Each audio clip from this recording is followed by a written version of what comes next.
நடிகை ஸ்ரீதேவி மகள் ஜான்வி கபூர் தனது நீண்டகால நண்பரான ஷிகர் பஹாரியா என்பவரை திருமணம் செய்யப்போவதாக தகவல் வெளியாகியுள்ளது.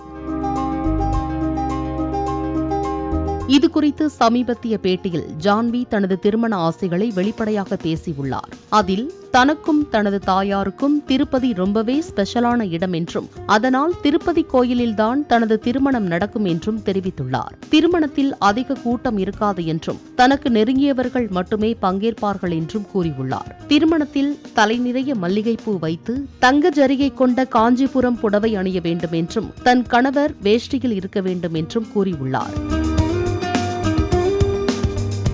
விருந்தினர்களுக்கு தலைவாழை இலை விரித்து விருந்து வழங்கி தமிழ் முறைப்படி திருமணம் நடக்க வேண்டும் என்றும் ஜான்வி தனது ஆசையை தெரிவித்துள்ளார்.